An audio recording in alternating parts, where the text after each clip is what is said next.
Hello students, the topic for today is mitosis.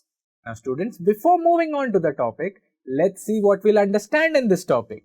We are going to talk about what is cell division, the types of cell division, then we will see some important terms to understand mitosis, then we'll talk about mitosis and its steps, and finally the significance of mitosis. So students, let's start. Students, cell division is an important property of cells and living organisms, and from which one cell divides to form many cells. Now students, due to this property, new organisms are formed. Like as you can see in this video, the male gamete fuses with the female gamete, it forms a zygote and divides to form a new individual.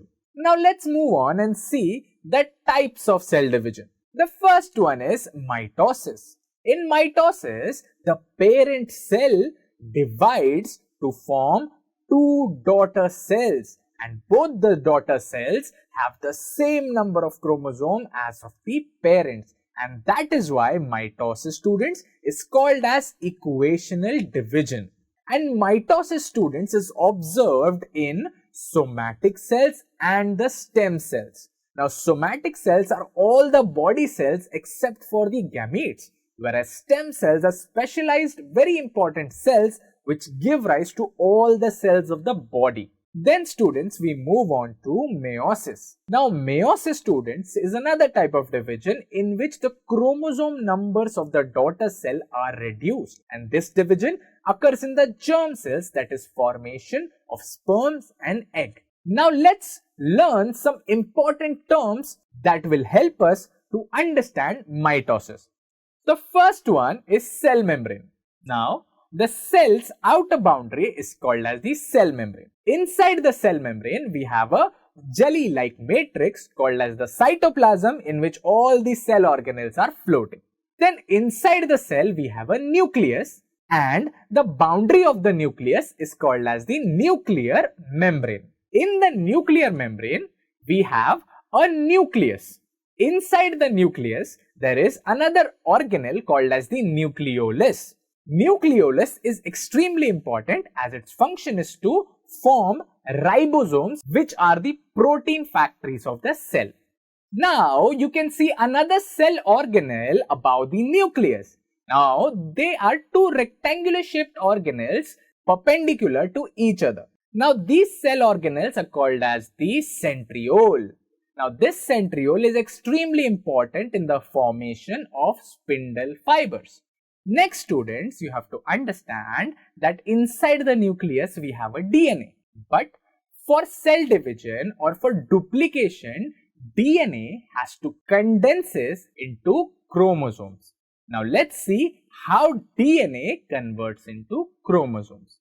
So, students, DNA first condenses and forms chromatin fibers. Now, these chromatin fibers condense even further to form the chromosomes. Now, this chromosome, students, is extremely important as this is the stable genetic material because it is condensed and will duplicate and perform cell division. Now, each chromosome has two arms, and these two arms are connected at a point called as the centromere. Now students, you have to remember that chromosomes always are present in a pair. So here is the other pair. So two pair of chromosomes in the cell are called as homologous chromosomes, whereas when they duplicate, the two copies of the same chromosome form the sister chromatids and they are joined at the same centromere.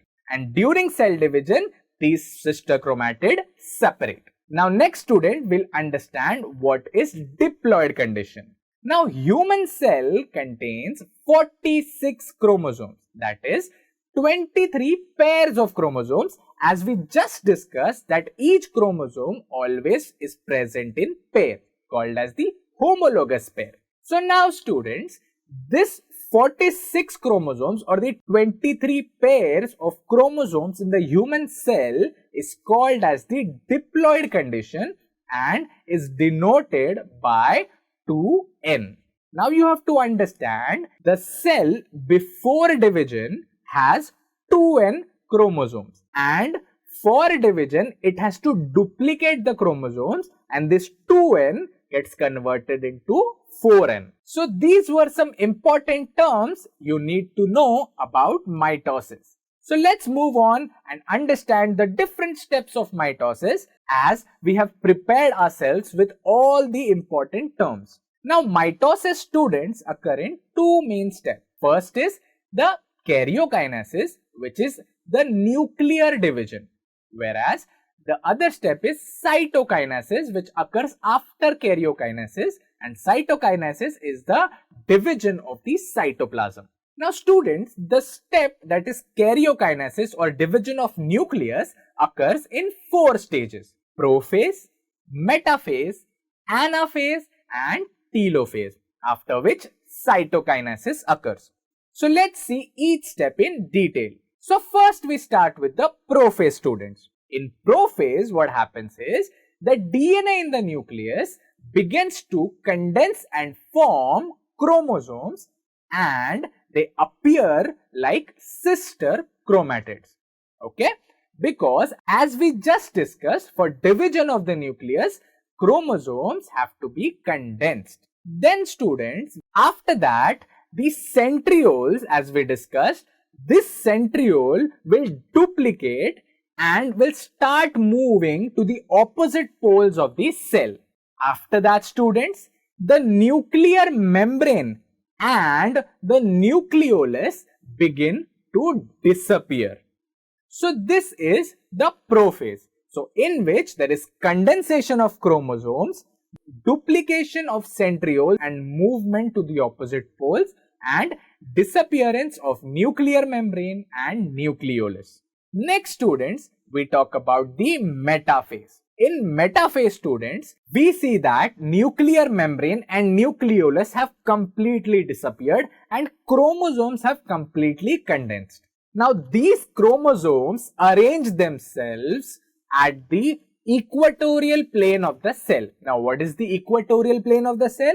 It is an imaginary line which passes through the center of the cell. Now from the centrioles, spindle fibers are formed to the centromere of each chromosome. After the metaphase, we have the anaphase, in which due to the pulling of the spindle fibers, the centromere split and the sister chromatids separate. As they separate, the spindle fibers pull these sister chromatids towards the opposite poles towards the centrioles. Now, these separated sister chromatids are called as the daughter chromosomes. Next, after the anaphase, we have the telophase. Now, in the telophase, students, we have the chromosomes, that is the daughter chromosomes at the opposite poles. Now, these chromosomes start to decondense and they begin to form the chromatin fibers. And you will see that after decondensation, nuclear membrane starts to form around each set of chromosomes at the poles.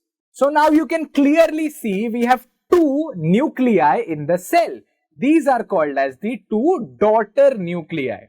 And again, in this daughter nuclei, the nucleolus appears and the spindle fibers at the centrioles completely disappear. So these were the steps of karyokinesis, students, in which we made two daughter nuclei out of one nucleus. Now next, after karyokinesis, the cytokinesis begins. A notch is formed at the equatorial plane of the cell, that is the center of the cell. And this notch gradually deepens and finally two new cells are formed called as the daughter cells. Now understand, students, this notch is formed only in animal cells. So in plant cells there is another mechanism. So in plant cells there is formation of a cell plate between the two nuclei. Now this cell plate is made up of cellulose. The substance which forms the cell wall of the cell. So in plant cell, students, cell plate is formed at the equatorial line. Now this cell plate gradually grows and divides the cell into two daughter cells. So thus we discussed in animal cells a notch is formed, whereas in plant cells we have a cell plate which grows and divides the cell into two daughter cells. So this is how karyokinesis and cytokinesis together form two daughter cells from one parent cell. Now let's study the significance or the importance of mitosis. Now students, mitosis helps in growth as well as restoring the destroyed, dead or weak cells of the body. Thus, mitosis is extremely important. Now that's all about mitosis, students. So if you've understood the topic clearly, let's see if you can answer this. Can you tell me what are the types of cell division and what are the number of chromosomes in the human cell? And finally, name two stages of karyokinesis in mitosis. Now that's all for the topic, students. Thank you and keep learning with us.